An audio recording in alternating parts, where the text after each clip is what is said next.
Désolé, il faut manger, chef. Je connais plus, je vois connaître. Oui, effectivement. Hein? Non, les gars ne mangent pas avec style. Les gars mangent. Si?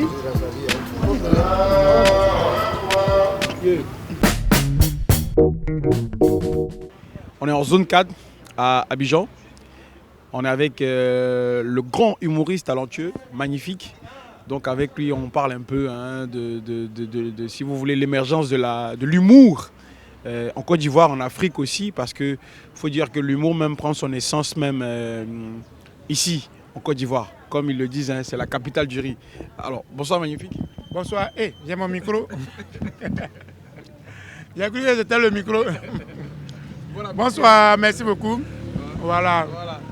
Dans la vie, quand tu veux aller loin, il faut manger les ailes ou bien les pattes. Vous voyez, ces pattes-là qui permettent d'aller loin, mais c'est les ailes qui permettent de prendre ton envol. Vous voyez, effectivement, on est à Makori en zone 4.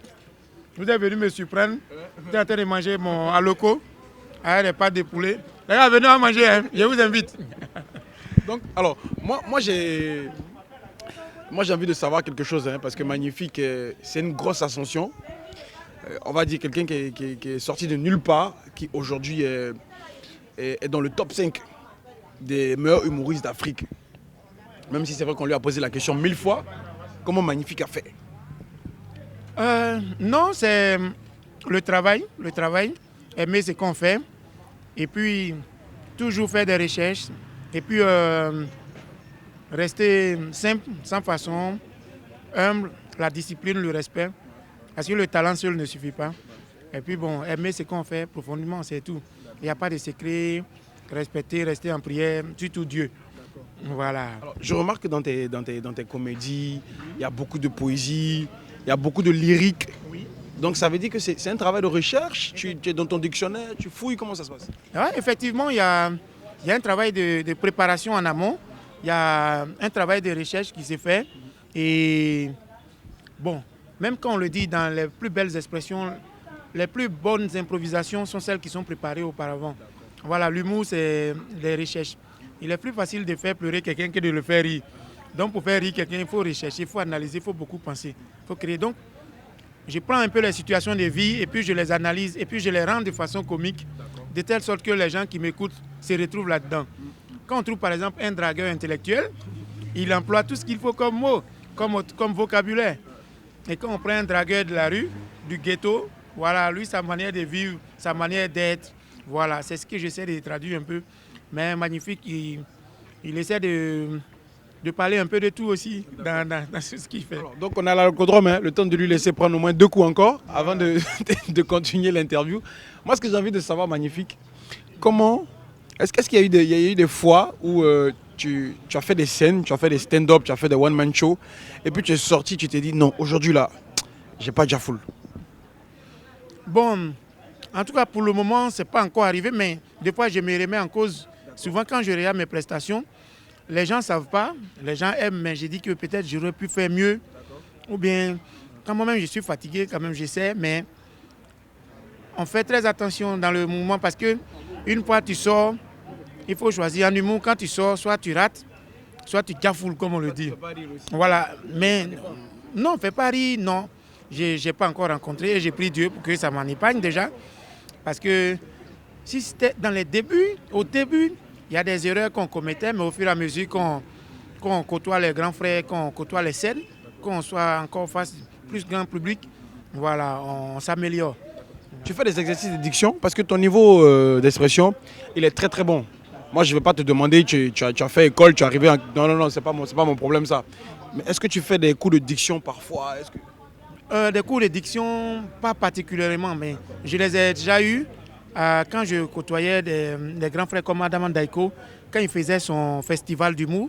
Il nous faisait faire des exercices de diction, d'interactivité avec le public, d'occupation scénique et la manière de rendre l'histoire la plus simple possible et balancer la bombe la fin où les gens doivent éclater de rire.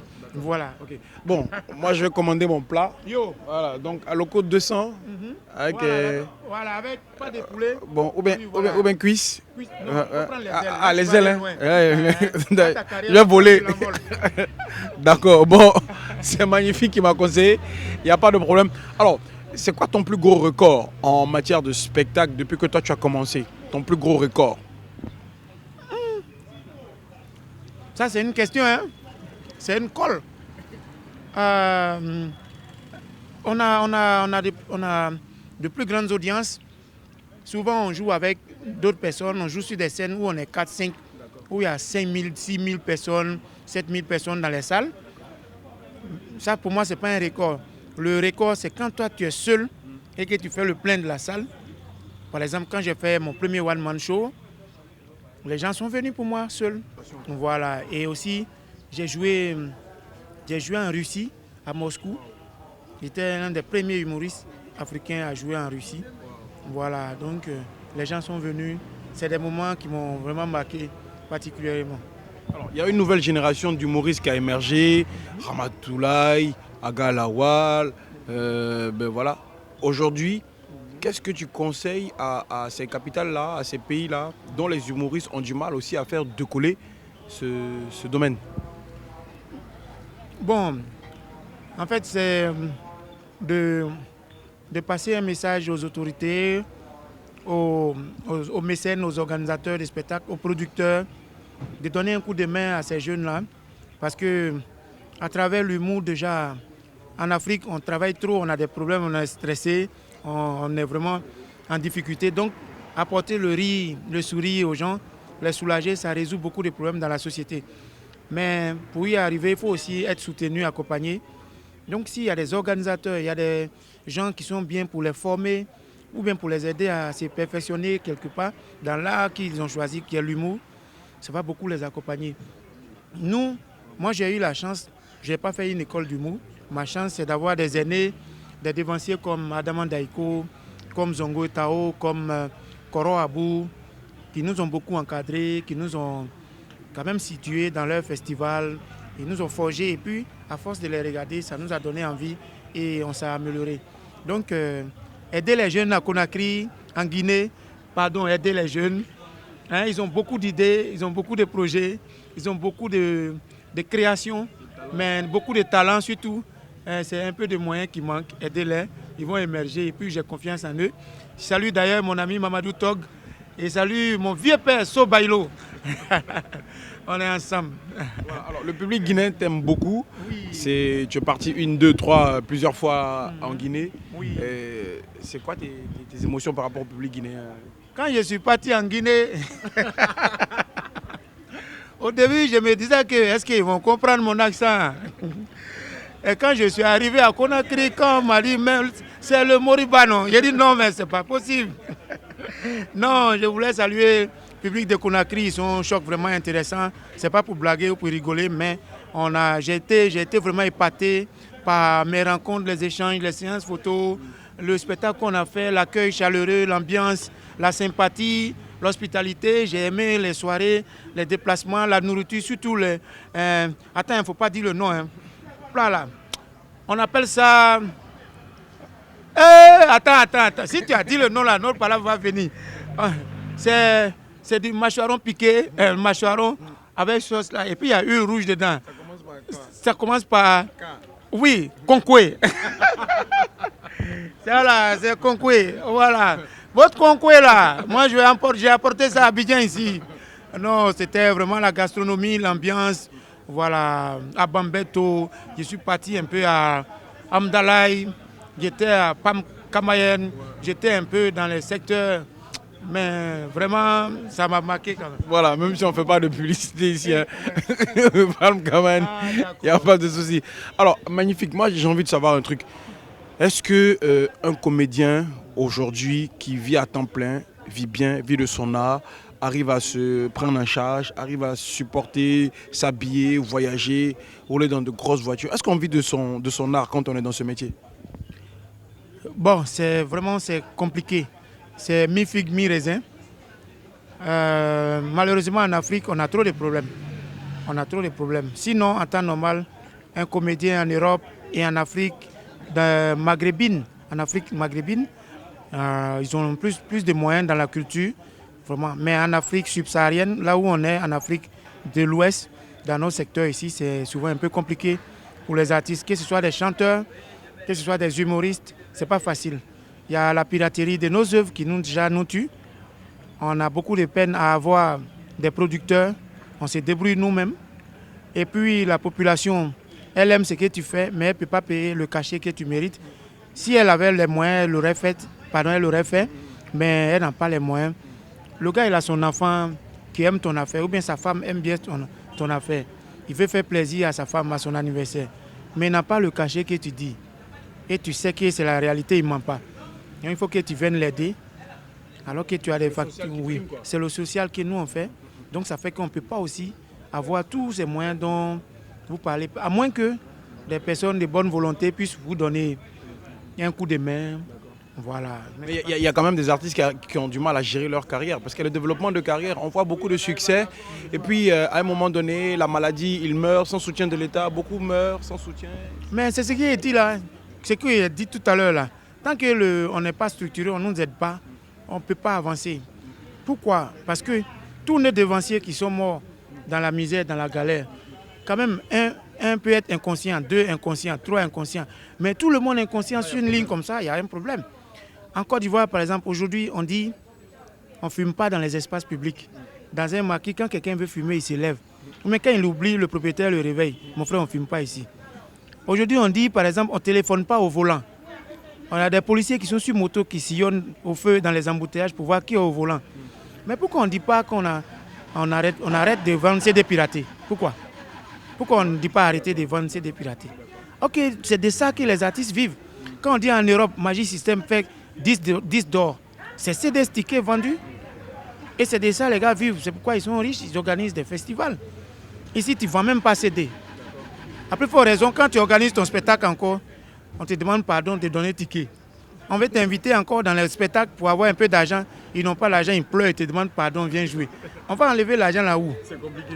Alors, comment Magnifique voit sa fin de carrière? Coach, école de comédie. Tu entends tout dire en même temps.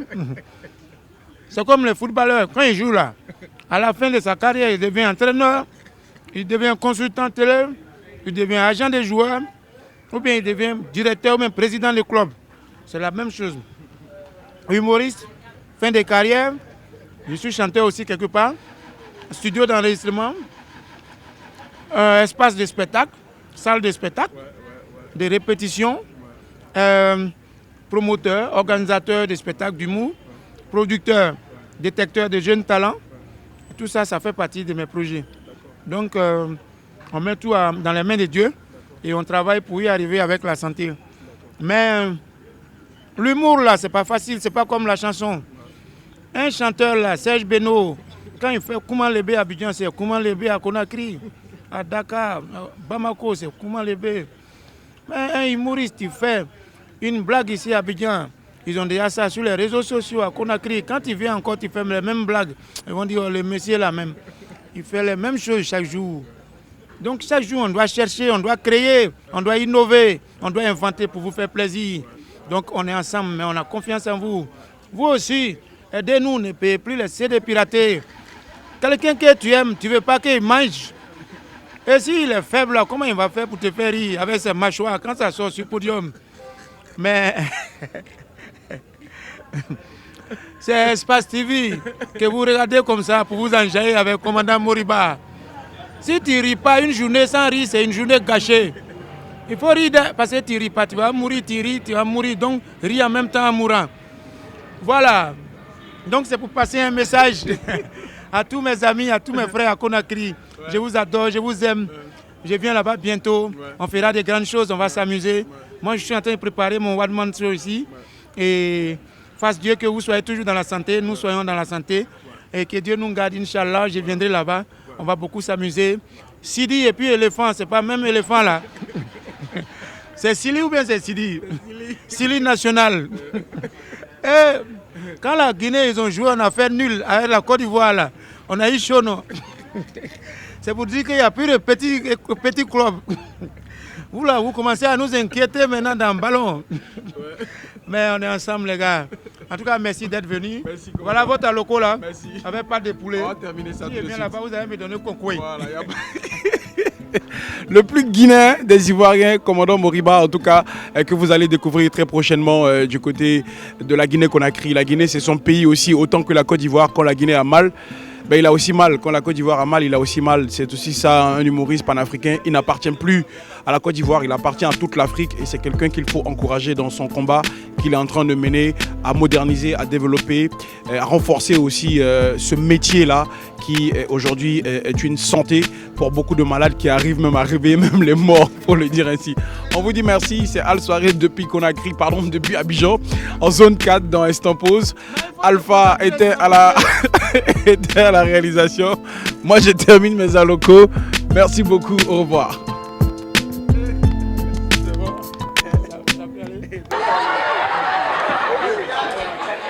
Et actuellement en Afrique, on a trop de problèmes.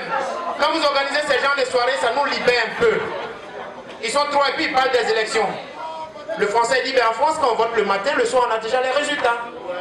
L'Américain dit, ben aux États-Unis, on vote matin, à midi, on a déjà les résultats. L'Africain regarde les deux et puis il sourit, dit, vous-même, chez nous en Afrique, nous on sait qui va gagner avant d'aller voter. L'Afrique a trop de problèmes. Ces genres de soirées vont nous permettre d'avancer un peu. Et avant de boucler, je vous dis merci parce que la bique qui est portée là commence à me cirer, c'est mon neveu. Qui a dit là? Fait chaud dedans des. Oh, est-ce qu'il y a les Camerounaises ici ce soir? Le Cameroun est là? Merci beaucoup. Voilà. Je suis allé à Douala. Là-bas pour draguer une fille, on dit plus demoiselle s'il vous plaît. Ma chérie, non, elle va jamais t'écouter.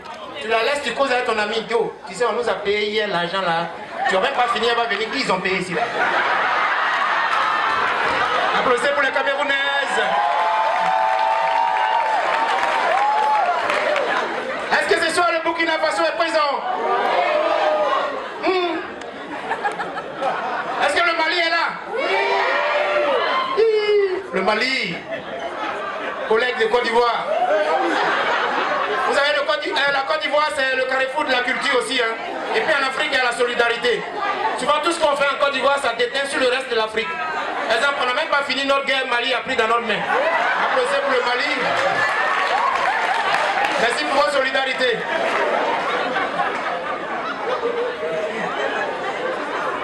Je viens, oui, c'est vrai. Oui, on se partage les choses en Afrique. Et alors, pour boucler, pardon? Ah, donc il n'a pas duré. Oui. Mais depuis là, je suis venu et payer le transport pour venir. Il n'y a même pas un pour s'énerver pour dire tiens 20 euros. Voilà. Merci beaucoup. Je vous en prie, c'est un exemple à suivre. C'est qui l'a fait là, c'est le cas où vous interrogez. Pourquoi mon frère l'a fait, pourquoi moi je ne le fais pas? Demandez-vous, c'est important. Pata. Quelqu'un m'a appelé? Oui. Vous pouvez venir, ça ne gêne pas la prestation. Oui, excusez-moi. Il y a pas de transport. Merci chérie, tira au paradis sans mourir. C'est les 18 montagnes? Oui, Robert ou bien Guiré? Non, c'est Robert. Robert, applaudissez la go la plus choco du secteur.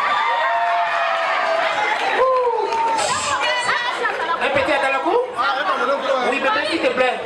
Oh là là, ses dents sont blanches comme les carreaux des sucres de Jaïki. Toujours, tu es l'aspirine de ma fièvre. Oui, tu es le tourbillon qui nettoie la poussière sur le chemin de mon bonheur. Ah oui, tu peux augmenter l'argent encore. Oh, excusez-moi, je vais prendre mon transport. Oh, chérie Coco. Oh là là. Thank you very much. Ça va? Chérie, il y en a encore? Excès d'argent n'est plus jamais. Bon, je pense que je vais partir. Ceux qui travaillent sur moi pendant que je preste, vous bénéficiez d'une réduction de 50%. si vous ne venez pas que je parle, sur travaillement. Alors, je vais saluer encore une fois les Africains, parce que j'ai remarqué que l'année passée, il y avait un Ivoirien, un Burkinabé et un Sénégalais qui se sont retrouvés ici. Le papier était dur. Mais tellement nous, le respect va nous tuer en Afrique, on a vu le policier, ils sont sans papier, ils vont le saluer. Le Sénégalais, il salue en Wolof. Monsieur Nagadef. Le policier dit oui, Nagadef, c'est bien, c'est beau, mais vos papiers. Il dit papier, c'est ma waouh, il n'y en a pas. Il dit ok, bientôt, Francis, c'est ma waouh, il n'y en aura pas. Assure-toi ici. L'Ivoirien aussi, il n'a pas papier, ça va saluer le policier. Salut Angula. Patron, Anis Roman. Il dit oui, c'est vrai, Anis Roman, c'est bien, c'est beau, mais vos papiers. Il dit, ah, papier t'es, il dit, ah bon, bientôt, Francis t'es. Asseyez-vous auprès du Sénégalais. C'est le Burkinabé qui a appuyé 10 sur français. Lui, il allait saluer le blanc Moré. Chef, l'Afrique est barrée. Le policier dit oui, c'est vrai, l'Afrique est mal barrée, mais vous allez tous y retourner. Applaudissez pour notre continent. Et le DJ, il va mettre le son.